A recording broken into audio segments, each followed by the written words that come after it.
Nagustuhan nga online ang nasabing post na ito ng 1C Entertainment sa kanila nga pong Facebook, kung saan ay mukhang ready na nga ang 1C na tumanggap at mag-train ng mga bagong talent. January 9 nang ipost ito ng 1Z Entertainment at ito ay nagkaroon na nga ng 33,000 na reactions, 3.4 thousand na comments at 6,000 shares.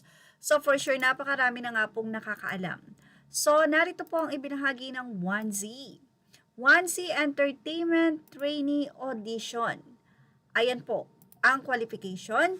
Best part of 1Z Entertainment Trainees qualifications, willing to learn and has talent in singing, rapping, dancing, and or modeling.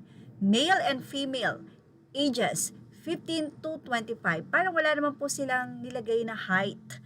Audition requirements, filled out online form, 1-minute dance routine, and 1-minute vocal sing or rap routine. Application period, January 9 to 23. So mahaba-haba pa po. January 9 to 23, 2026 to apply, and for more information, ayan po, tumungo lang po sa https://www.1zentertainment.ph. Sa nasabi nga pong post na ito ng 1Z Entertainment ay nagkaroon nga ng iba't ibang reaksyon ang mga fans. Nakakatuwa ang sinabi nila. Anila, wow, gusto ko rin sanang mag-apply kaso wala akong talent. Parehong kaliwa ang aking paa at sintonado pa.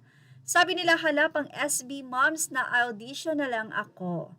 Well, ang ilan ay sinabing pasok tayo or pasok sana tayo, Ryan Christopher Buen Consejo, pero Trentahin Edition. So, tumatanggap ba kayo 1C ng medyo lumalagatik na ang likod at tuhod? So, yan po ang kanila pagbibiro. Nako, lagapak ako sa edad. Wait, yung ano ko na lang, 1 year na lang, mag-15 na siya. So, paantay po, biro pa ng ilan. Sagad na ba sa 25 sa age limit?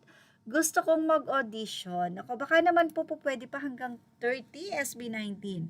Malay nyo, may mga talagang matindi ang vocal kahit na meron ng trentahin na. Well, ano sa inyo about dito? Ilagay na ang inyong opinion sa ating comment section. Images are all credit to the rightful owners. Please like, share, and subscribe. Thank you for watching Showbiz Now.